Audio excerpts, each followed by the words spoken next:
Buongiorno cari amici, benvenuti anche oggi nel canale vostro Marietto Veneziano. Oggi parleremo di alcuni errori che si possono fare iniziando a praticare la radionica e la radiostesia, perché in fondo radionica e radiostesia sembrano che facciano parte della stessa famiglia ed è così, però sono due mondi un po' diversi.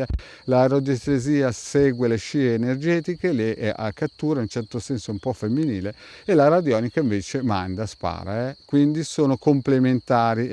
Una volta questa cosa si chiamava rabdomanzia e si faceva ad esempio con dei pezzi di legno o dei bastoni oppure un pezzo biforcuto.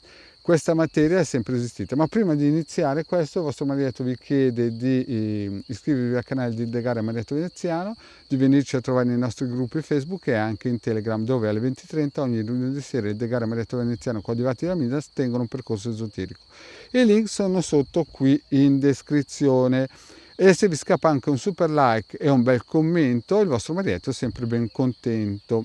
Bene, fa anche rima tra l'altro. Bene, iniziamo un po' a parlare di questa mancanza di conoscenza. Cioè, in Italia, cari miei signori, abbiamo le biblioteche esoteriche più grandi del mondo, o più vaste del mondo. Abbiamo il Pierini, che è un grandissimo esoterista e divulgatore, che ha qualcosa come più di 14.000 testi che spaziano dalla radionica, radiostesia, alla magia, tarologia, tutto quello che vi viene in mente a livello scibile umano.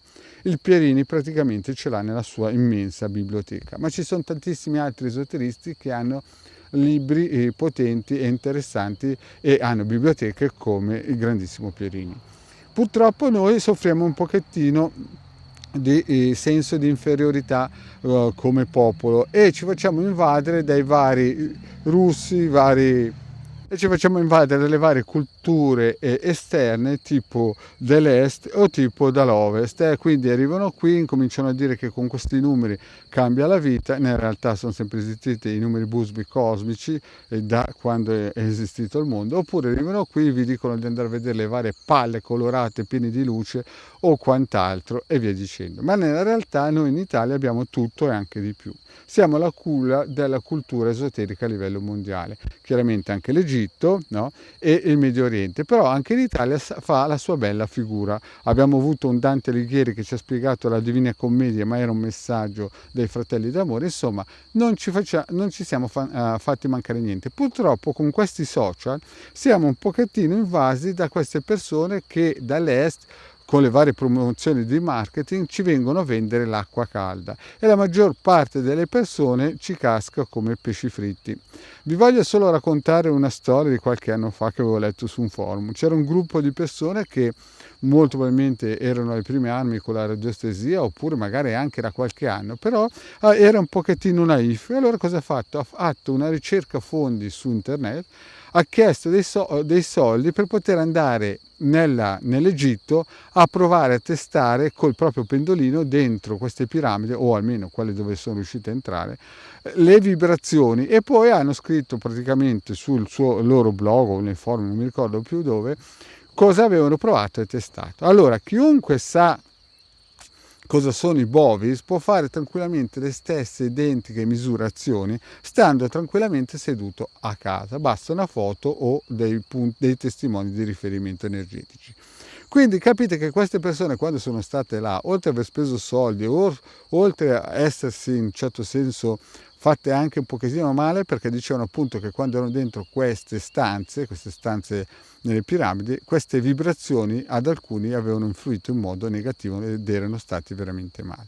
Quindi questo vi fa capire quanto la conoscenza della materia radiostesica e radionica sia un pochettino traballante. Molte persone quando prendono in mano un pendolino pensano di avere in mano la chiave per aprire qualsiasi porta e si lanciano a capofitto. Ci sono quelle persone che fanno centinaia di chilometri per andare davanti a una chiesa a misurare le vibrazioni di bovis, si fanno immortalare, quando basta stare tranquillamente alla maison con un pendolino e un testimone di quel posto, tipo una fotografia.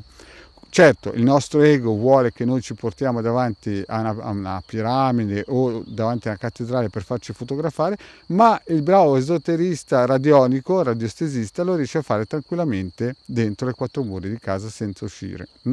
Questo per dirvi che noi non abbiamo bisogno di gente che ci viene a lavare il cervello con nomi altosonanti da New Age. Noi in Italia abbiamo, per chi chiaramente vuole ricercarlo, trovarlo e crederci, i maggiori esoteristi a livello planetario.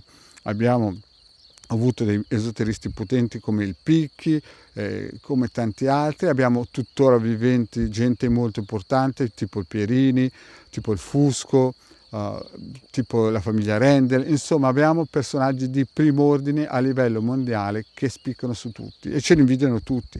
È inutile che ci facciamo invadere da questi che vengono dall'est, che inventano l'acqua calda. Un giorno ho chiesto al capitano degli Alpini di Torino perché non scriveva un libro lui e lui mi ha guardato e mi ha detto: ormai caro mio è già stato scritto tutto da molto tempo, è inutile che io mi ci metta ancora a scrivere qualcosa perché non ce n'è bisogno. Bene cari amici, detto questo, il vostro Maledetto Veneziano vi chiede di iscrivervi al canale di Ildegara Maledetto Veneziano e di venirci a trovare nei nostri gruppi Facebook. Grazie cari amici, alla prossima, ciao!